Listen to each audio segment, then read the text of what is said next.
Hello friends, എല്ലാവർക്കും good morning. അപ്പോൾ എല്ലാവർക്കും ഇന്നത്തെ ഒരു അടിപൊളി വിശേഷത്തിലേക്ക് തന്നെ സ്വാഗതം. അങ്ങനെ നമ്മുടെ കിരണിനെയാണ് കാണിക്കുന്നത്. കിരൺ നേരെ സരയുവിൻ്റെ അടുത്തേക്ക് വരിക. അപ്പോൾ ശാരിയാണ് വാതിക്കൽ നിൽക്കുന്നത്. ശാരി കിരണിനെ കണ്ടതും ഞെട്ടിപ്പോയി. ഈശ്വര, ഇവൻ എന്തിനാണെന്നാവോ ഇങ്ങോട്ട് വരുന്നത്? തരാനുള്ളതൊക്കെ അവൻ അവിടെ വെച്ച് മനുമോന് തന്നല്ലോ, പിന്നെ വീണ്ടും ഇങ്ങോട്ട് വന്നത് എന്തിനാ? എൻ്റെ സരയുമോളെ എല്ലാം അറിയിക്കാനാണോ എന്തോ എന്നൊക്കെ ആലോചിച്ചുകൊണ്ട് ശാരി ഇങ്ങനെ നിൽക്കുക.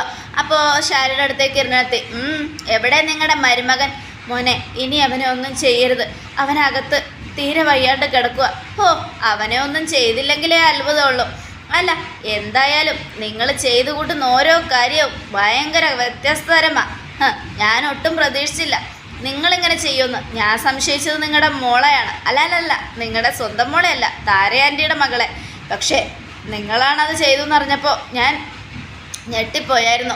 താര ആൻറ്റിയുടെ അവസ്ഥയ്ക്ക് കാരണക്കാരിയായത് നിങ്ങൾ മാത്രമാണ്. പിന്നെ നിങ്ങൾക്ക് ഞാനൊരു സന്തോഷ വാർത്ത പറയാൻ വേണ്ടി വന്നതാ. അതെ, താര ആൻറ്റിക്ക് ബോധം വന്നു, താര ആൻറ്റിക്ക് ഓർമ്മയും വന്നു. അത് കേട്ടതും ശാരി ഞെട്ടി. എന്താ അത് കേട്ടപ്പോൾ ഞെട്ടിപ്പോയോ? ഓർമ്മ തിരിച്ചു കിട്ടി താര ആൻറ്റി നടന്നതെല്ലാം പറഞ്ഞു. അത് മാത്രമല്ല, എല്ലാം സംഭവിക്കാൻ കാരണക്കാരി നിങ്ങളാണെന്നും പറഞ്ഞു. പിന്നെ എന്തായാലും പ്രശ്നങ്ങളുണ്ടായതൊക്കെ എന്തുകൊണ്ടാണെന്ന് അറിഞ്ഞതുകൊണ്ടാണ് ഞാനിപ്പോൾ മിണ്ടാതെ നിൽക്കുന്നത്. അത് കേട്ടതും മോനെ, ഞാൻ അവളോട് വേണമെന്ന് വെച്ച് ചെയ്തതല്ല, എനിക്കൊരു അബദ്ധം പറ്റിപ്പോയതാ. അബദ്ധം പറ്റിപ്പോയതൊക്കെ ഞാൻ അറിഞ്ഞു. പിന്നെ ഒരു കാര്യം ഞാൻ പറയാം, ആൻറ്റിയുടെ അബോധാവസ്ഥയിലായിട്ടും നിങ്ങൾ ആൻറ്റിയെ സ്റ്റോർ റൂമിൽ കിടത്തി ഒരു ദിവസം മുഴുവനും. അതുകൊണ്ട് ആൻറ്റിക്ക് ഇത്രയും നാൾ ICUവിൽ കിടക്കേണ്ടി വന്നത്. സോറി മോനെ, വേറെ വഴിയില്ലാഞ്ഞതുകൊണ്ടാണ് ഞാൻ അങ്ങനെ ചെയ്തത്, പേടിച്ചിട്ടാണ് അങ്ങനെ ചെയ്തത്. എന്നാലും അവൾ മരിക്കരുതേ എന്നുള്ള പ്രാർത്ഥന എനിക്കുണ്ടായിരുന്നു. മിണ്ടിപ്പോരുന്നു നിങ്ങൾ. ഇത്രയൊക്കെ ചെയ്തിട്ടും മരിക്കരുതെന്ന് പ്രാർത്ഥിച്ചു എന്ന്.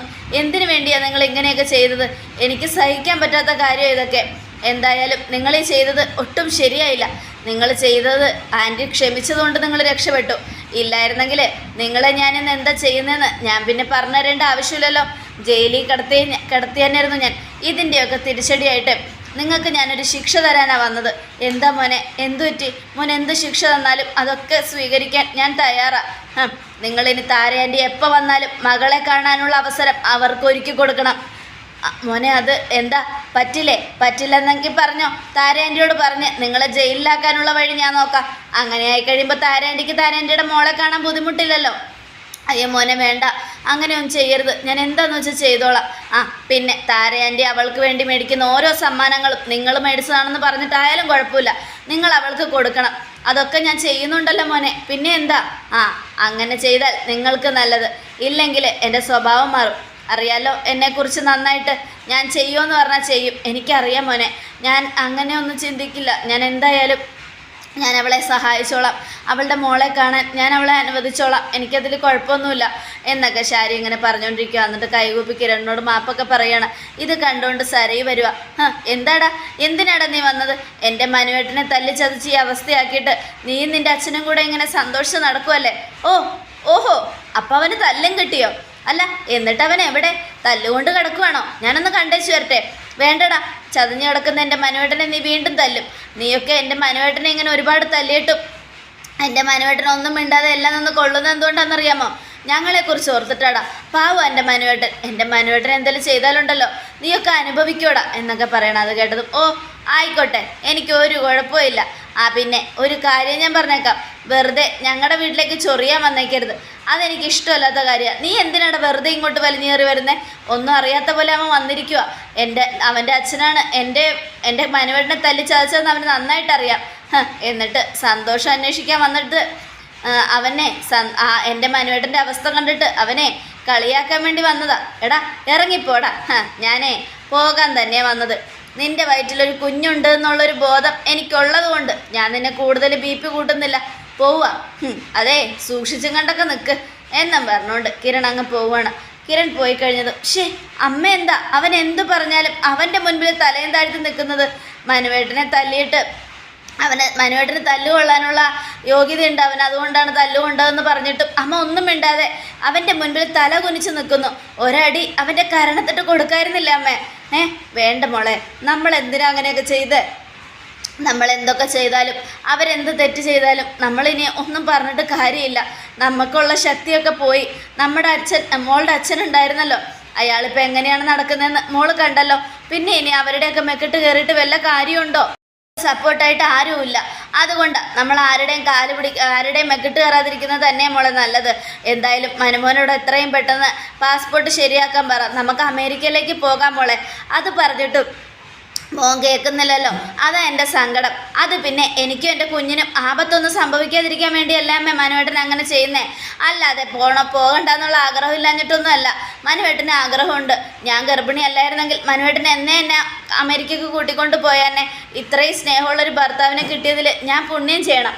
എന്നിട്ടും അതുപോലും മനസ്സിലാക്കാതെയാ അവൻ ഇത്രയൊക്കെ പറഞ്ഞിട്ടും അമ്മ ഒന്നും മിണ്ടാതെ നിന്നത്. എനിക്കിതൊക്കെ കേൾക്കുമ്പോൾ സങ്കടം വരിക. ഈ വീട്ടിലിപ്പോൾ എൻ്റെ അച്ഛനും അമ്മയും ഒക്കെ കണക്കാ. എനിക്കാകെ സങ്കടം വന്നിട്ട് വയ്യ എന്നും പറഞ്ഞുകൊണ്ട് സരയു, ഓ ഇന്നവൾ വരും, ആ കല്യാണി, അവൾ വരുന്ന സമയത്ത് അവൾ വരുന്ന ഫ്ലൈറ്റ് താഴേക്ക് തകർന്നു വീണ് അവൾ പൊട്ടിച്ചെതറി മരിച്ചാൽ മതിയായിരുന്നു എന്നൊക്കെ പറയണം. വേണ്ട മോളെ, അങ്ങനെയൊന്നും ചിന്തിക്കേണ്ട. എന്നാൽ പിന്നെ ഒരു കാര്യം ചെയ്യാം, അവളുടെ വീടുണ്ടല്ലോ, നമുക്ക് ആ വീട് പെട്രോൾ ഒഴിച്ച് അങ്ങ് കത്തിക്കാം. പാതിരാത്രി എല്ലാവരും ഉറങ്ങിക്കഴിയുമ്പോൾ എല്ലാം ഒരുമിച്ച് അങ്ങോട്ട് പോയി കിട്ടുമല്ലോ. വേണ്ട മോളെ, ഇനി ഒരാളെ നശിപ്പിക്കുന്നതിനെ കുറിച്ച് നമ്മൾ ചിന്തിക്കാൻ പാടില്ല. മോളുടെ വയറ്റിലൊരു കുഞ്ഞുള്ളതാണ്. ആ സമയത്ത് നമ്മൾ മറ്റുള്ളവരെ ദ്രോഹിക്കാൻ ശ്രമിച്ചാൽ ചിലപ്പോൾ മോൾക്ക് തന്നെ അത് വന്ന് കൊള്ളും. അതുകൊണ്ട് അമ്മ പറയുന്നത്. അമ്മ അല്ലെങ്കിലേ മാറിപ്പോയി. പണ്ടൊക്കെ അവളുടെ കുടുംബത്തെ തകർക്കാൻ എന്തൊരു ആവേശമായിരുന്നു. ഇപ്പം അതൊന്നുമില്ല. അമ്മ ആകെ മാറി എന്നും പറഞ്ഞുകൊണ്ട് സരയു ദേഷ്യപ്പെട്ട് അകത്തേക്ക് പോവുക. ഈ സമയം പിന്നീട് കാണിക്കുന്നത് കാർത്തികയും പിന്നെ നമ്മുടെ ലക്ഷ്മിയാണ്. അവർ രണ്ടുപേരും സംസാരിച്ചുകൊണ്ടിരിക്കുക. കല്യാണിക്ക് സ്വീകരണം കൊടുക്കാനുള്ള ഫോട്ടോയൊക്കെ ഒട്ടിച്ച് വെച്ച് ഭയങ്കര സന്തോഷത്തോടെ നിൽക്കുക. ഇത് വിചാരിച്ചതിനേലും സൂപ്പറായല്ലോ അമ്മേ. പിന്നെ ഞാൻ സൂപ്പറാക്കാതിരിക്കുമോ?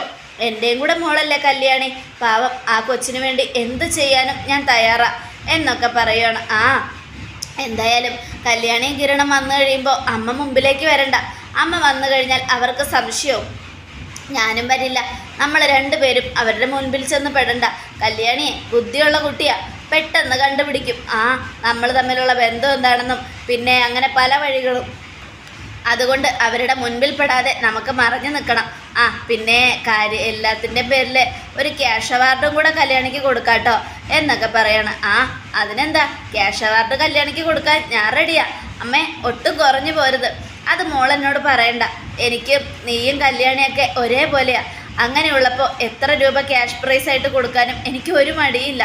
എൻ്റെ കല്യാണി മോക്ക് ഞാൻ ഒരുപാട് സമ്മാനങ്ങൾ കൊടുക്കും. ഇപ്പോഴല്ല, ശത്രുക്കളെയും എനിക്കിതിന് ശേഷം എന്നും ലക്ഷ്മി പറയുകയാണ്. ഈ സമയം പിന്നീട് കാണിക്കുന്ന കിരണിനെയും കല്യാണിയാണ്. അവർ കാറിലിങ്ങനെ വന്നുകൊണ്ടിരിക്കുക. അപ്പോൾ കിരണാണെങ്കിൽ ഭയങ്കര ചിരി. അപ്പം കല്യാണി ചോദിക്കുക, എന്താ കിരണേട്ടാ വന്നപ്പോൾ മുതൽ എന്നെ നോക്കി ചിരിച്ചുകൊണ്ടിരിക്കുകയാണല്ലോ, എന്താ എന്നും. അത് കേട്ടതും കിരൺ, അതെ എൻ്റെ ഭാര്യ വേറെ നാട്ടിൽ പോയി അവാർഡൊക്കെ മേടിച്ച് തിരിച്ചു വന്നിരിക്കുമല്ലേ, അതിൻ്റെ സന്തോഷത്തിൽ ചിരിച്ചതാ മോളെ. മഹിളാ സമാജത്തിൻ്റെ ആൾക്കാർ എനിക്ക് അവാർഡ് തരുമെന്ന് ഞാൻ ഒട്ടും പ്രതീക്ഷിച്ചില്ല കിരണേട്ടാ. അവർ വിളിച്ചപ്പോൾ ഞാൻ പോലെ അത്ഭുതപ്പെട്ടു പോയി. ഇതൊക്കെയല്ലേ കല്യാണി ഭാഗ്യം. അതെ കിരണേട്ടാ. പിന്നെ ഈ ഒരു അവസരത്തിൽ കല്ലുമോനില്ലാത്തത് ഭയങ്കര സങ്കടമുണ്ട്. ഇനിയിപ്പോൾ അങ്ങോട്ട് പോയിട്ടല്ലേ കല്ലുമോനെ കാണാൻ പറ്റൂ. സാരമില്ല, ഇത്രയും തിരക്കുള്ള സ്ഥലമല്ലേ, അതിനങ്ങോട്ട് മോനെ കൂട്ടിക്കൊണ്ട് വരണ്ടല്ലോ എന്ന് കരുതിയിട്ടാ. എന്തായാലും നീ ഇത് കഴിഞ്ഞിട്ട് നേരെ വീട്ടിലേക്കല്ലേ പോകുന്നത്, അപ്പോൾ കല്ലുമോനെ ഇഷ്ടം പോലെ കാണാമല്ലോ എന്നൊക്കെ. അത് ശരിയാ. എന്തായാലും എനിക്ക് ഭയങ്കര സന്തോഷമായി. എനിക്കിനി അഭിമാനത്തോടെ പറയാമല്ലോ എൻ്റെ ഭാര്യ കല്യാണി ഒരുപാട് ഉയരങ്ങളിൽ നിൽക്കുന്ന ആളാണെന്ന് എന്നൊക്കെ കിരൺ പറയണം. അത് കേട്ടത് കല്യാണി ചിരിക്കുക. അപ്പോൾ കിരൺ ഒരു മൂലയ്ക്ക് വണ്ടി നിർത്തി. കാർ നിർത്തിയതും കല്യാണി ചോദിച്ചു, എന്താ കിരണേട്ടാ എന്തു പറ്റി എന്നും. അപ്പോൾ കിരൺ പെട്ടെന്ന് തന്നെ കല്യാണിയെ കെട്ടിപ്പിടിക്കുക. അയ്യേ എന്താ ഇത്, റോഡായത്, റോട്ടിൽ കാർ നിർത്തിയിട്ടാണോ ഇങ്ങനെ ചെയ്യണേ? റോഡായാലും വീടായാലും ഞാൻ എൻ്റെ ഭാര്യയല്ലേ കെട്ടിപ്പിടിച്ചത്, അതിനിപ്പോൾ എന്താ എന്നും കിരൺ. ഈ കിരണേട്ടൻ്റെ ഒരു കാര്യം എനിക്ക് ഒരുപാട് സന്തോഷം തോന്നാം മോളെ. ഈ സന്തോഷം എങ്ങനെ പ്രകടിപ്പിക്കണമെന്നറിയില്ല. നേരെ വീട്ടിലേക്കാണ് പോയിരുന്നെങ്കിൽ ഞാൻ പ്രകടിപ്പിച്ചായിരുന്നു. ഇതിപ്പോൾ കാറിലായി പോയില്ലേ എന്നും പറഞ്ഞുകൊണ്ട് കല്യാണിക്ക് ഉമ്മയൊക്കെ കൊടുക്കുക. മതി. അതെ ഇത് വണ്ടിയാ, ആരെങ്കിലും കണ്ട നാണക്കേട്. ഞാൻ പറഞ്ഞല്ലോ, ഞാനെന്തിനാ നാണം കിടന്നേ? എൻ്റെ ഭാര്യയല്ലേ നീ, പിന്നെ എന്തിനാ എനിക്ക് നാണിക്കേണ്ട ആവശ്യം എന്നൊക്കെ പറഞ്ഞുകൊണ്ട് കിരൺ ഇങ്ങനെ ചിരിച്ചുകൊണ്ട് തന്നെ നിന്ന് ഓരോരോ കാര്യങ്ങൾ പറയാം. അതെ അവിടെ തിരികൊളുത്തേണ്ട സമയം കഴിയും. നമ്മളിവിടെ ഇങ്ങനെ നിന്നാൽ അത് അവർക്ക് സങ്കടമാവില്ലേ? കിരണേട്ടാ വീട്ടിലേക്കല്ലേ പോകുന്നേ, എന്നിട്ട് സ്നേഹപ്രകടനം നടത്തിയാൽ മതി എന്നൊക്കെ പറഞ്ഞുകൊണ്ട് കല്യാണി പറയാം. അത് കേട്ടതും കിരൺ, എന്നാൽ ശരി പോയേക്കാം എന്ന് പറഞ്ഞ് കൂളിംഗ് ഗ്ലാസും വെച്ച് കല്യാണിയും കൂട്ടി കിരൺ അങ്ങോട്ട് പോവുക. അങ്ങനെ അവിടെ എത്തിയതും കാറിൽ നിന്നും കല്യാണിയും കിരണും ഇറങ്ങിയതും അവരെ സ്വീകരിക്കാനായിട്ട് ഒരു വലിയ കൂട്ടം തന്നെ അവിടെ. ഇത് നമ്മൾ പ്രതീക്ഷിച്ചതിനേക്കാളും മുകളിലാണല്ലോ കല്യാണി ഒരുക്കിയിരിക്കുന്നത്.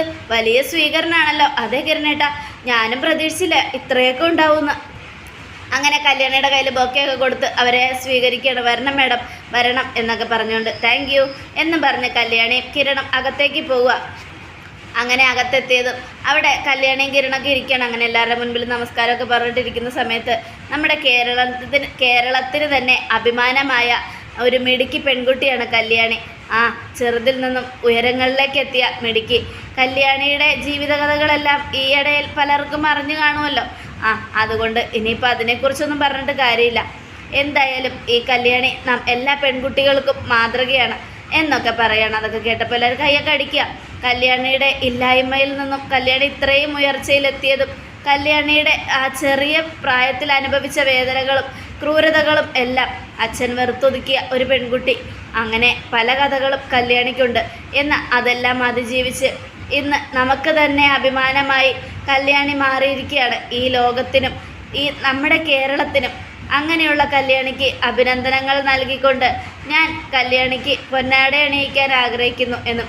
ഇത് കേട്ടതും അവർ കല്യാണി എഴുന്നേറ്റ് വരിക. അപ്പോൾ കല്യാണിക്ക് പൊന്നാട അണിയിച്ച് ട്രോഫിയൊക്കെ കയ്യിൽ കൊടുക്കുകയാണ്.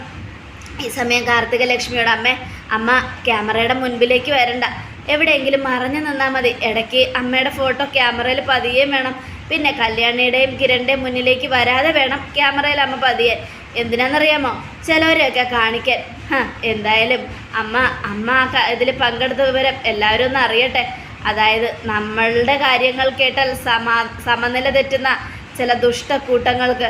അപ്പോൾ കല്യാണി എഴുന്നേറ്റ് വരിക. കല്യാണി എഴുന്നേറ്റ് വന്നിട്ട് ഓരോന്നിങ്ങനെ സന്തോഷത്തോടെ നിൽക്കുക. ഈ സമയം കല്യാണിക്ക് സമ്മാനമൊക്കെ കൊടുത്ത് ഫോട്ടോയൊക്കെ എടുത്ത് ഭയങ്കര സന്തോഷത്തോടെ നിൽക്കണം. ഇനി കല്യാണി 2 വാക്ക് പറയണമെന്ന് പറയുക. ഈ സമയം കല്യാണി അവിടെ സ്റ്റേജിൽ കയറി നിന്നിട്ട് പതിവ് പോലെ പറയുന്നതൊക്കെ തന്നെയാണ് പറഞ്ഞത്. എൻ്റെയും വിജയത്തിന് പിന്നിൽ എൻ്റെ ഭർത്താവാണ്. ഓരോ പെണ്ണിനും ധൈര്യം കൊടുക്കാൻ അവളുടെ പങ്കാളി ഉണ്ടെങ്കിൽ ഉറപ്പായിട്ടും അവൾ വിജയിക്കും. നമുക്ക് വേണ്ടത് നമ്മളെ ചേർത്ത് നിർത്താൻ ചേർത്ത് നിർത്താൻ മനസ്സുള്ളൊരു ഭർത്താവിനെയാണ്. അങ്ങനെ ഒരു ഭർത്താവിനെ കിട്ടിയ എത്ര ഇല്ലായ്മയിൽ നിന്നും നമ്മൾ ഉയരങ്ങളിലെത്തും. എത്ര താഴ്ചയിൽ നിന്നും നമ്മൾ ഉയരങ്ങളിലേക്ക് എത്തിയിരിക്കും. വീഴാതെ നമ്മളെ കൈ മുറുക്കെ പിടിക്കാൻ ഒരാൺതുണ കൂടെ ഉണ്ടെങ്കിൽ ഉറപ്പായിട്ടും നമ്മൾ വിജയിക്കും. അതിനൊക്കെ എനിക്ക് കിട്ടിയ ഈ അംഗീകാരവും ഇതൊക്കെ അവാർഡും ഒക്കെ എൻ്റെ കിരണേട്ടന് സമർപ്പിക്കുകയാണ് എന്നൊക്കെ പറഞ്ഞ് കിരണിനെ നോക്കുകയാണ്. അപ്പോഴേക്കും കിരൺ ഭയങ്കര സന്തോഷത്തോടെ കൈയടിക്കുക. ഈ സമയം കാർത്തികയും ലക്ഷ്മിയും അത് കണ്ട് ഭയങ്കര സന്തോഷത്തോടെ നിൽക്കുകയാണ്. ഇതേ സമയം ഇത്രയും നല്ലൊരു ഭർത്താവിനെ കിട്ടിയതാണ് കല്യാണിയുടെ വിജയമെന്ന് കല്യാണി പറയുന്നു.